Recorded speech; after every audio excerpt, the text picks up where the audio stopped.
A subsequent measurement of using cost models. Company EFG enters into property lease with the entity. The initial term of the lease is 10 years and 5 years renewal options. The fair value of the leased property is 40 lakhs. Company EFG has an option to purchase the property at the end of lease term 30 lakhs.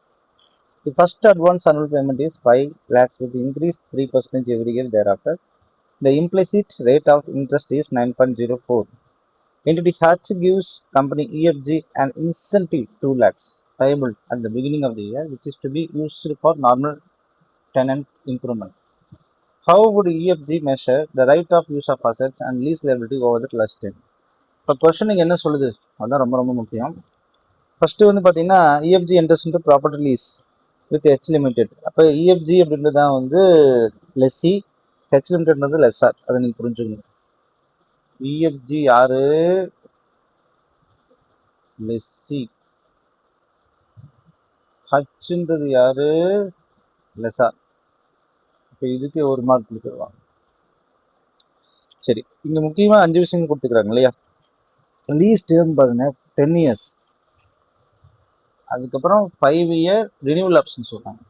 இப்போ renewal option means 5 years.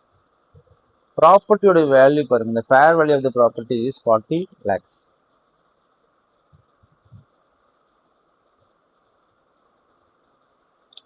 புரியுதுங்களா? So economic life of the property இந்த இடத்துல சின்ன தப்பு பண்ணிட்டாங்க. இந்த இடத்துல வந்து economic fair value property is 50 lakhs. Economic life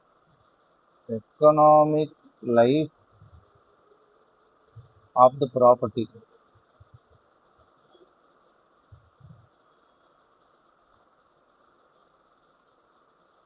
years. இந்த இடத்துல மிஸ் ஆயிடுச்சு இந்த இடத்துல. ஓகே, அப்போ வந்து ப்ராப்பர்ட்டியோட வேல்யூ வந்து 50 lakhs. பர்ச்சேஸ் ப்ரைஸ் வந்து 30 lakhs. ஃபர்ஸ்ட் வருஷம் வந்து ஆனுவல் பேமெண்ட் வந்து 5 lakh தராது. அப்புறம் எவ்ரி இயர் 3% இன்க்ரீஸ் ஆகுது. Interest rate 9.0%. லெஸர் வந்து 2 lakhs incentives beginning of the 2 இயர்ல தராரு. அப்போ இந்த இடத்துல வந்து லைஃப் எக்கனாமிக் லைஃப் 40 years. இதுதான் கணக்கில் கொடுக்கக்கூடிய மேட்டர்ஸ். இதை வச்சு நம்ம சம் போட போகிறோம். கம்பெனிக்கு பர்ச்சேஸ் ஆப்ஷன் எக்ஸசைஸ் செய்வது ரீசனபிளி சட்டன் என்று கொஸ்டினில் சொல்லப்பட்டிருக்குது.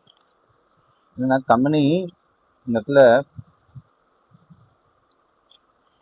ஒரு வார்த்தை நான் சொல்ல மறந்துட்டேன். Company EFG is reasonably certain to exercise that purchase options. அப்போ கம்பெனி EFG சட்டன் இஸ் ரீசனபிளி சட்டன் சொல்றாங்க. அந்த இடத்துல பாருங்க, அதாவது ரீசனபிளி சட்டன் அப்படின்றதுனால வந்து இந்த இடத்துல என்ன ஆயிடுச்சு,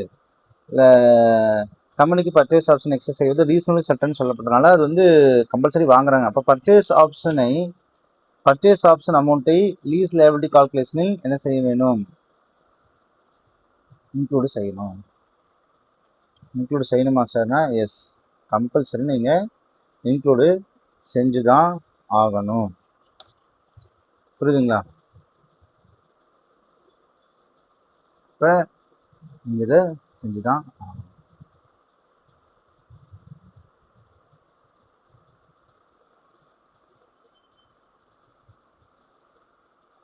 இப்போ நம்ம சொல்யூஷன் போயிடலாம். ரொம்ப ரொம்ப ஈஸியான சம்முங்க, ஆனாலும் கொஞ்சம் அட்ஜஸ்ட் பண்ணி நீங்கள் புரிஞ்சுக்கணும். as per IndAS பிரகாரம் வந்து EFG வந்து calculate lease liability the present value of annual lease less incentives paid in 2 years plus exercise of the purchase options using the rate of implicit rate approximately 9.0.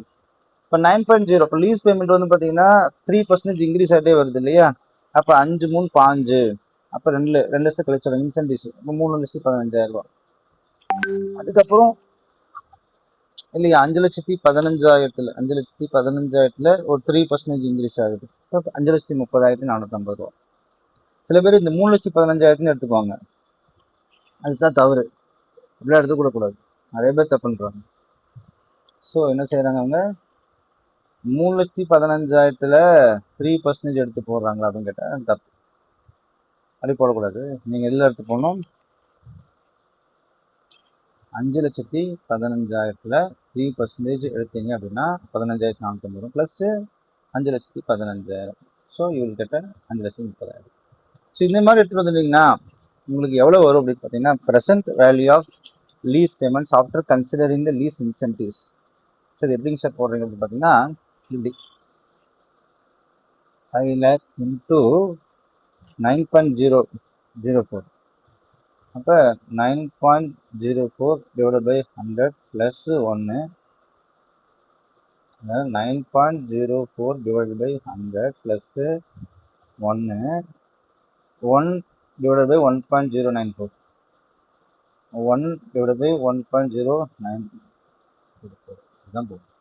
இப்போ 0.917 வரும். அப்போ 0.917 அப்போ into 5.